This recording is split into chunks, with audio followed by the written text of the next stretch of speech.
This fall's biggest PC, console, and handheld video games are some of the most promising we've seen in years. Here they are, ordered by release date. Disney Infinity Marvel Superheroes represents Disney's second charge into the toy game space, this time mashed up with the corporate behemoth's Marvel property characters. The first wave characters amount to 16 Marvel superheroes, sorted into 3 playsets with corresponding stories: the Avengers, Spider-Man, and Guardians of the Galaxy. Disney's also significantly retooled its Toy Box mode, where players can forge their own mini-worlds, making the tool more granular and interface-friendly.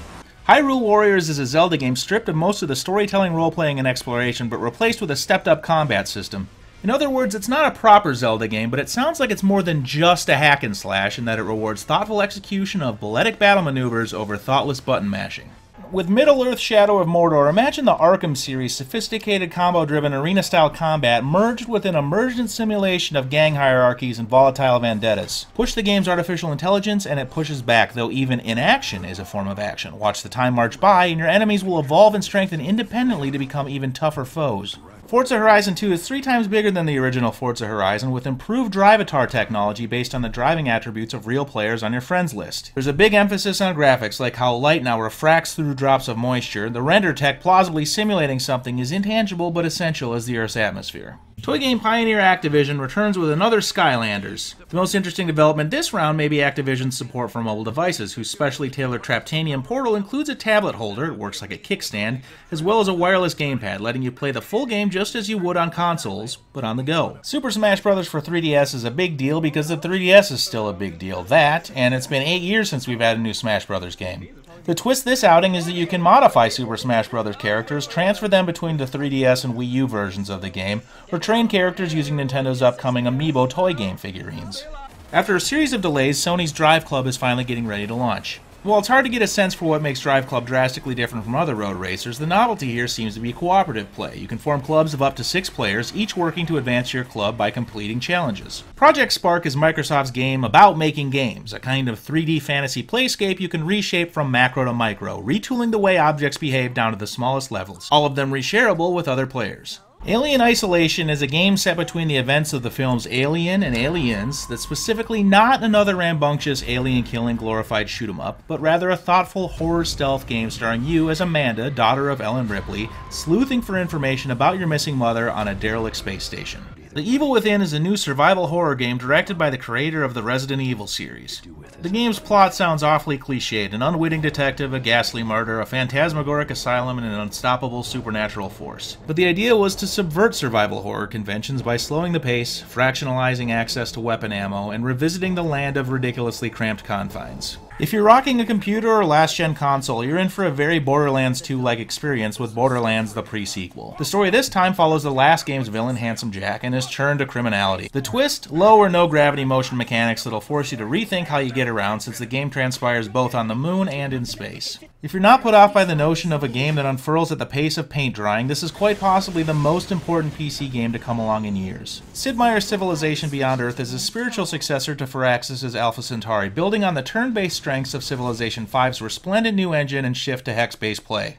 Bayonetta series fans may very well fuss over Bayonetta 2's hack-and-slash particulars. Are the controls and combat maneuvers and time-slowing mechanics up to the original game's acclaimed standards? Are the angelic and demonic enemies versatile and unique enough to sustain interest? And above all else, is the game and remastered inclusion of the original Bayonetta compelling enough to warrant buying a Wii U? At first blush, Sunset Overdrive sounds eerily similar to Sucker Punch's infamous games. A reverent dude with superpowers who can grind on rails and scale walls has to save his dystopian city from nefarious forces. But on closer inspection, the differences pop out. A hyper-realistic, punk-informed quasi-parkour game by way of a zany skateboarding simulation by way of what looks almost like a Metropolis-sized circus playground. The annual Call of Duty rollouts have become some of the grandest run-of-the-mill events in gaming. Mechanically predictable, fictively clumsy, and dramatically overwrought, but selling in the gazillions anyway. Call of Duty Advanced Warfare wants to capsize those assumptions by bringing in heavy guns like Kevin Spacey and near-future warfare tech in the way of exoskeletal suits that give players superhuman abilities. It's meant to lend the game a sci-fi feel, though we're told that it's one grounded in meticulously researched extrapolation from existing military concepts. Assassin's Creed Unity is Ubisoft's stab at reworking its popular action stealth series from the ground up. Tackling the hugely complex period leading up to and through the French Revolution, Unity changes the way you parkour through its Parisian urbanscapes, reinvents the way it handles combat, and lets you play the game's story cooperatively, optionally, with up to 3 other assassins. The Halo series is back in a kind of glorious, seam-splitting Mongo Deluxe collection that crams all of the numbered games from 1 through 4 onto a single disc. Each version's been fully remastered here, better lighting, shadows, reflections, and other little details, including tweaks to the already remastered Halo Combat Evolved, and runs at 60 frames per second and 1080p resolution.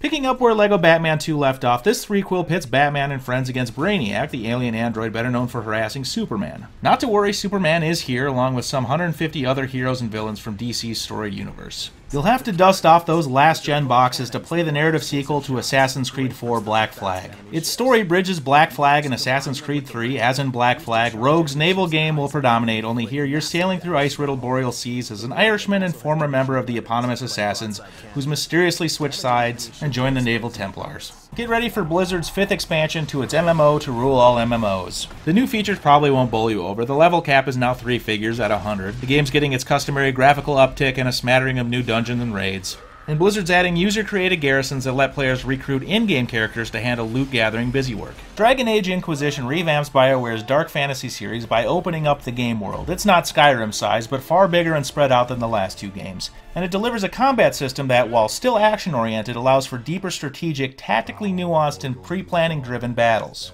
The last time we got to ramble around the Himalayas in a big-ticket game was Naughty Dog's Uncharted 2, and what a glorious glimpse that was.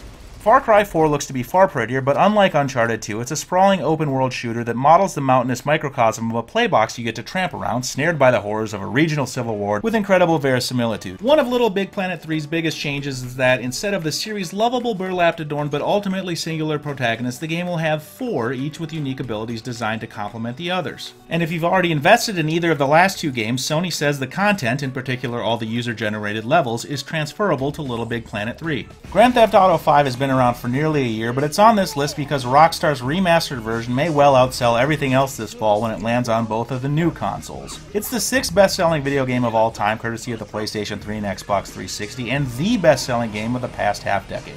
And rounding out our list, Pokémon Omega Ruby and Alpha Sapphire are remakes of older, ridiculously popular Pokémon games. The originals for Nintendo's Game Boy Advance are over a decade old, so the most obvious change is going to be from primitive 2D to the reimagined 3D graphics and the 3DS's dual-screen interface split. The rest of the changes amount to the sort of arcane minutia only Pokemon devotees will understand, but that's sure to have them lining up in droves to buy both versions when they ship in late November. To read more about each of these games, head over to time.com and search for the 25 biggest video games of fall 2014.